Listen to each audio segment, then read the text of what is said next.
Hey, what's going on, everybody? My name is Jacob Restituto, and this is the New York Business Podcast. Today, I'm joined with Vinny Deriso here from Revolution Fitness in Northport, New York, East Northport, New York, depending on what side of the street you're on. Yep. Thank you so much for taking the time to sit down with me today. Absolutely, brother. I'm looking forward to this conversation. So for people that aren't super familiar with you and your big, grandiose personality, we've known each other for a while at this point, so that we can mess around a little bit. But for people that aren't familiar with you and your personality and your phenomenal gym here, can you tell you tell me a little bit about yourself? Yeah, I started the gym in 2012. Didn't really, it wasn't my dream to open up my own business. I had other ambitions, other goals, kind of just fell in my lap. And, here we are. We've expanded. This is our fourth time expanding. We started small, and now we started at like 2,000 square feet. Now we're at like just under 12,000 square feet. It's been a roller coaster ride ever since. Notice I've gotten a good amount of gray hair in my beard, and it's not because of anything else but this place. From one business owner to another, I can definitely attest to the gray hair and the beard as myself for owning your own business. It's just the ups and downs of it, baby. Oh yeah. But so let me hear a little bit more about that start. So you said that in 2012 you started, but you weren't it wasn't your intention to start a business and own your own business. So how did it fall into your lap, and then how did it develop from there? Originally, I wanted to be a cop. I took all the tests. I almost became a cop for whatever reason. It just didn't work out. And prior to my mom passing, my partner Chris and my ex-partner had a business model. I gave it to my mom to see if it would work, because she's an accountant. Loved the business model. She said, look, if they're looking for investors, I have no problem, giving you money to invest with them, so this way you have something to fall back on if, the cop thing doesn't work out. Unfortunately, she passed, and I said to them, like, look, when you guys are ready, I have money from losing my mom. Just let me know, and I would love to invest. And in 2012, we opened it up. 2015, I got rid of my partner for, certain reasons, and we've just been building ever since. Haven't looked back. You mentioned several expansions, but now this gym is 6 times the size that it originally was. Tell me about some of the ups and downs of expanding. We've started doing it one way, and then I would look at, all right, what doesn't work, what does work, and just build off of what's working, get rid of the things that don't work. And as it just kept building and building and building, we started having too much, our capacity was getting too small at that point, and we just kept needing more capacity. So we would take over a storefront that no longer was had occupants, so we took it over. And then COVID happened. The area that we are currently in used to be a auto parts store, and they went out of business, or they didn't go out of business, they moved. And when COVID was done, we went to our landlords and be like, look, we're too big for what we currently have, and we want to go bigger. So we took over that, and it's just been, we've just been building ever since, and just trying to figure out like who we are. Like, we know who we are, but at the end of the day, it's just like, what can we do that's different than all the other gyms out there? So that leads me to another question that I have. So what would you say that you are doing is different than all the other gyms out here? So we are not anywhere near as big as, like, say, the box gyms, for example, 24, any of the Gold's gyms or Planet Fitness. They're 20,000 square feet plus. We're about 12. So we're a lot smaller, but at the end of the day, like, we can hold a good amount of people, but because we're smaller, we have that more of a personal touch. I wouldn't say it's like a studio. Studios are a lot smaller, where if you went to a studio gym that just offered classes, you're looking at like 10 people in a class. We can offer up to 40 people in a class, which is a lot, but at the same time, it's enough to manage knowing people by first name or recognizing faces. So you have that personal touch here, but not just that, like, we offer so much in a small capacity compared to the other gyms, where they have the room to offer the amount of stuff that we offer, but they don't. And we just keep building off of that stuff, and that's what makes us different. So what would you say some of the things that you offer are that are different? So our style of classes are different. For example, our revved up class, the only gym that's somewhat like comparable is Rumble. The only difference is they use teardrop bags, whereas we use Muay Thai bags. So it's a mixture of kickboxing and HIIT classes, but I don't know how their circuit is. But we do your typical, minute round circuits during everything. So no other gym in the area offers that specific class. It's usually like a HIIT class. They have yoga, Pilates. So we offer that signature class. And not only that, we offer, a whole MMA program, Brazilian Jiu-Jitsu, Muay Thai, boxing. We are trying to get MMA fighters to fight out of here. So again, those specific gyms don't have HIIT classes. They don't have a full gym. And we have a full gym. So we have like everything. We offer every small group class type gym in one setting. Mm-hmm. So it's like almost like a one-stop shop. In addition to all the extra amenities like the ice bath or the sauna that some of these big box gyms have, but a lot of these small boutique gyms don't. Like you said, the studios don't have a sauna or something like that. Yeah. So we offer a lot of amenities. We really believe in recovery. So we offer an ice bath. We offer an infrared sauna.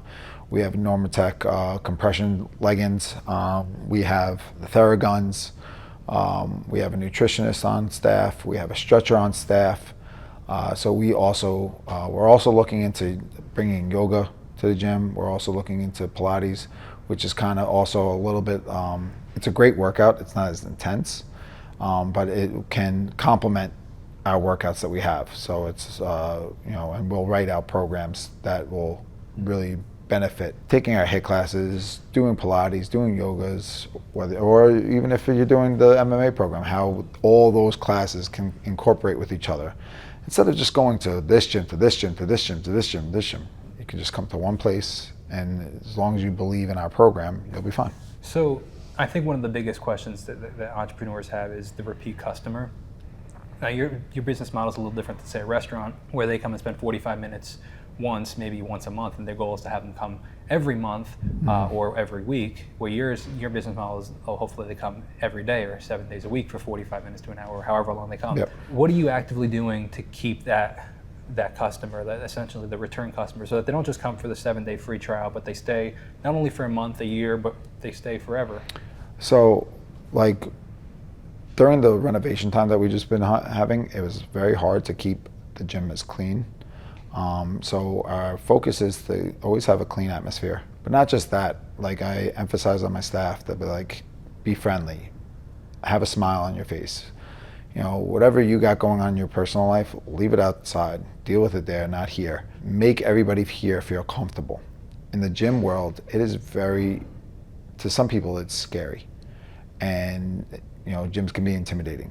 And I don't want people coming in here feeling intimidating. We offer a lot, and it can be overwhelming. So the best thing I ask my staff is to not make them feel overwhelmed, to make them feel comfortable. So we push that a lot here. So one thing that you and I have spoken about in the past is the concept of, like you said, gyms can be intimidating, and sometimes certain gyms can give off like this aggressive vibe.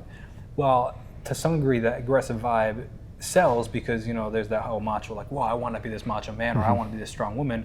It's also intimidating to people that might be far from that, that where they don't look necessarily the same as the people in the videos or whatever the case may be, where they're not as intense, and they just kind of want you, maybe like you said, a little bit more yoga or Pilates, right? How do you navigate marketing yourself in the sense of like, okay, once they're in the gym, they can see that it's a lot more friendly, but outside of the gym, how do you show that your business is all-encompassing and welcoming everyone? So we use this great videographer. His name is Jacob. Really? Yeah. Wow. What a coincidence. What a coincidence. It so happens that I'm having an interview with him right now. But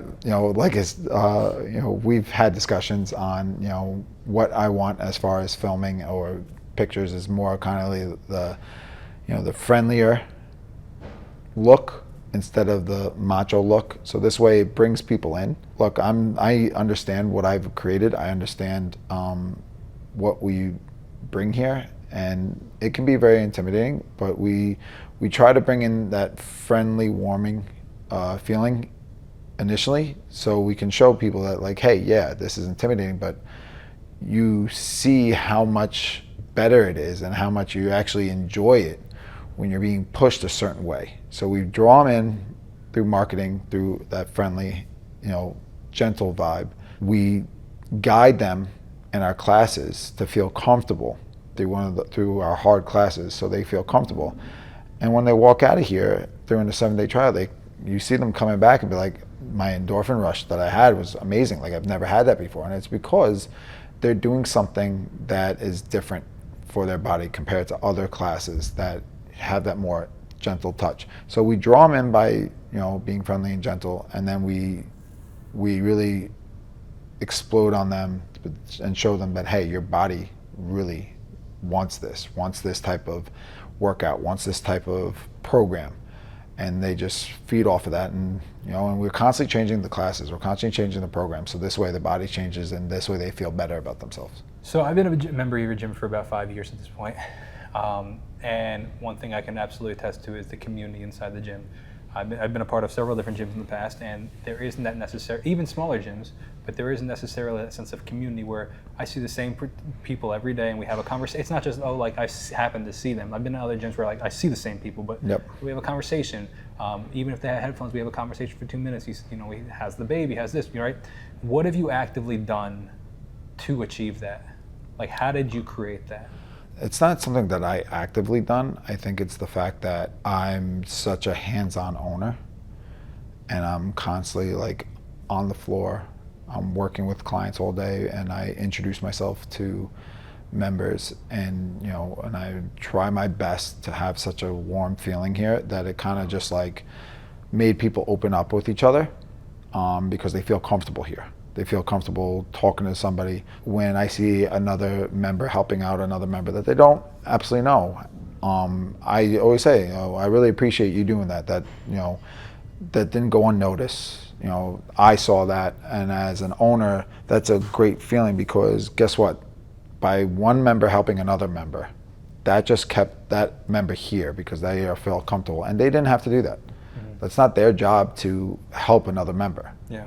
So I make sure that if I see other members helping out each other out, I make them know that, hey, I saw that, I appreciate that, and you just helped my business out by just doing that. Absolutely.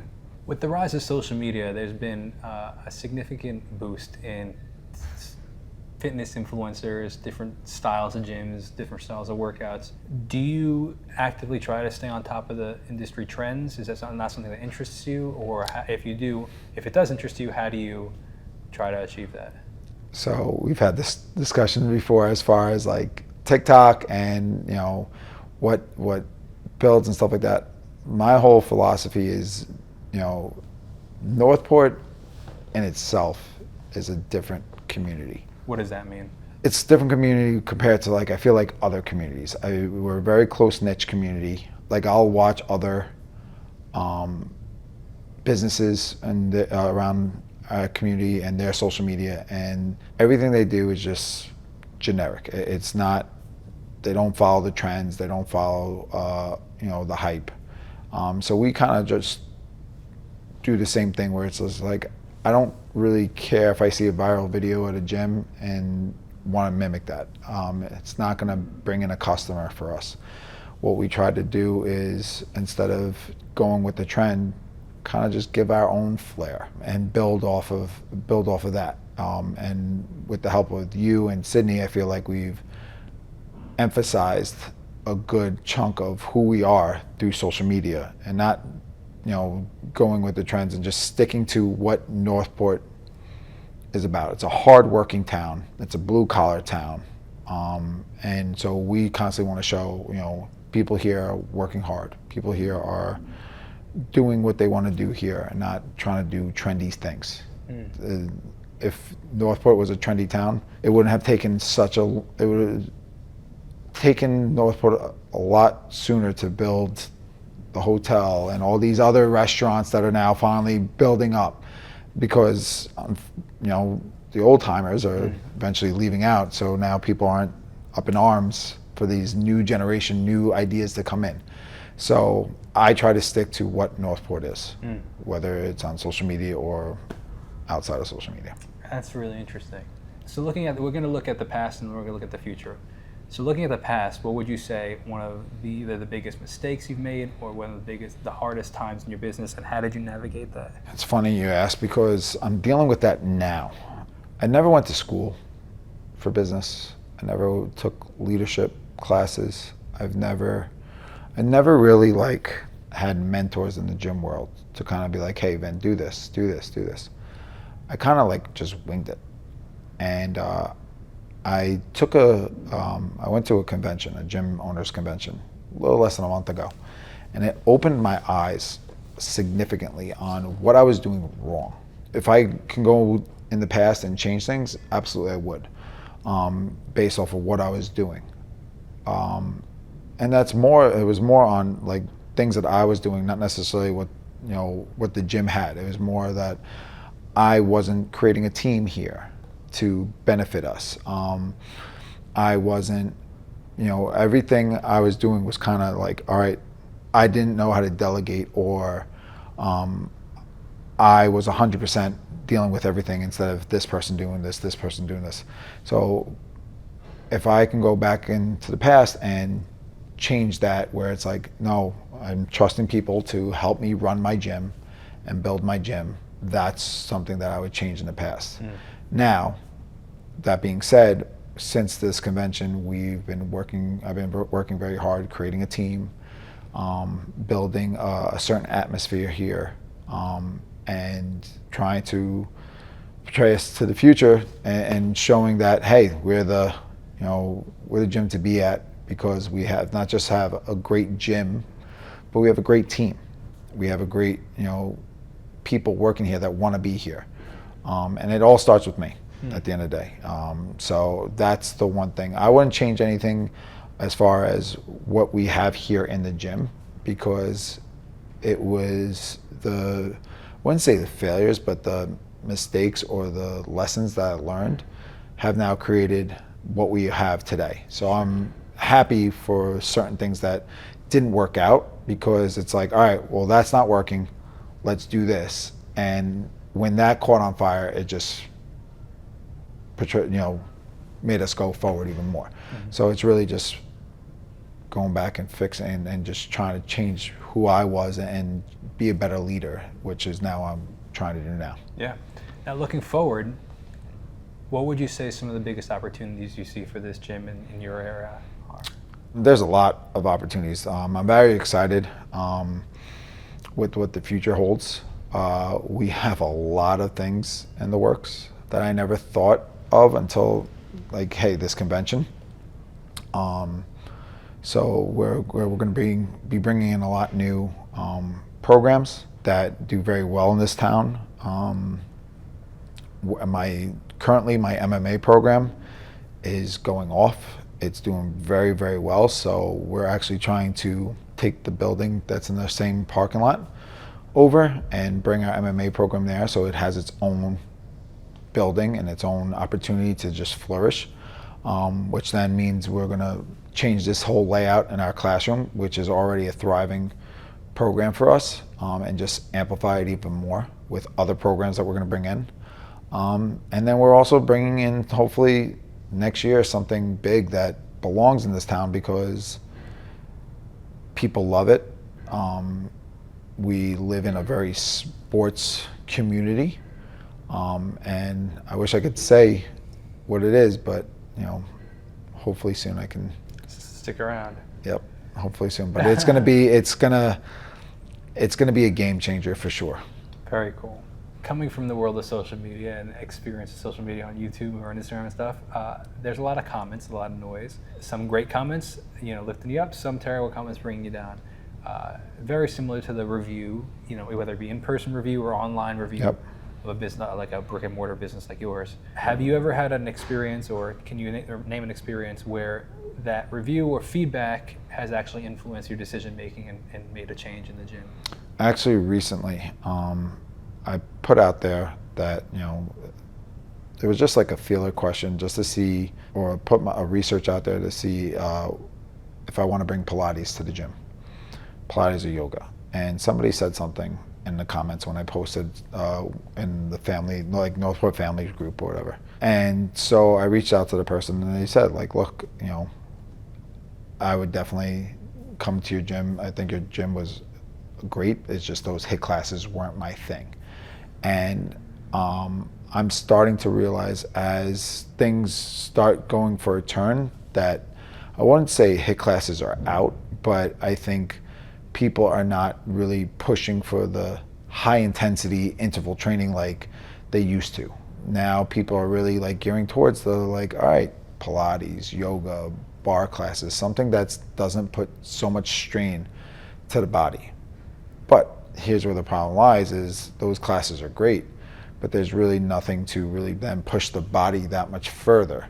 So that's why we're trying to, based off of that comment, I'm trying to bring in a mix now to Revolution Fitness. People still enjoy taking HIIT classes. I don't think that's ever going to die out, but now we're bringing in something that's really flourishing, that's really popular, and bringing in a whole different group of people to Revolution Fitness. So it almost sounds to some degree like back to that comment or question about the trends, like following trends online, whatever the case may be.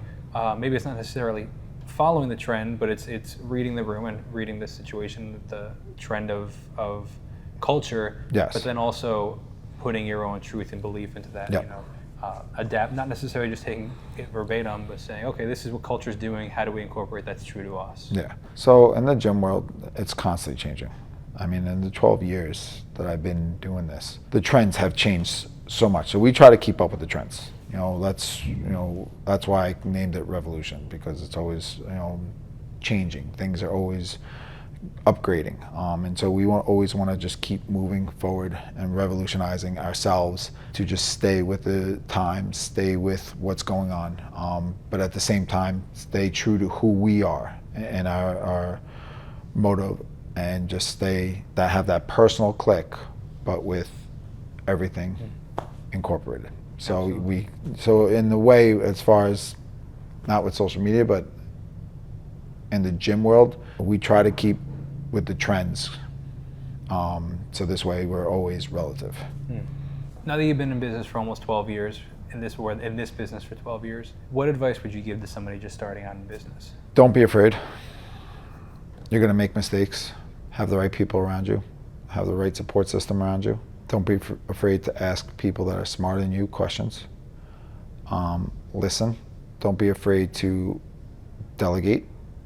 That was my biggest fear. Don't let the noise outside distract you. As much as I hate to say I believe this, I truly believe that people don't want to see people succeed. Especially someone that, you know, has not, that people didn't think could succeed. So outside noise might distract you and stuff like that. Don't let anything distract you. If you believe in yourself and you believe in your product, that's all that matters. Because that stuff will then feed off to other people. And then you'll have a great support system. You'll find great mentors. And then you'll just keep building and building and building and building. I had no business starting a gym. I didn't have any training in business. I had no training in personal training. Like, I was never, the only thing I did was I played football. I learned how to fight. I had no business opening a gym, and I did it. I ran with it. I fell in love with it, and I just kept going and going and going, and I did not give up.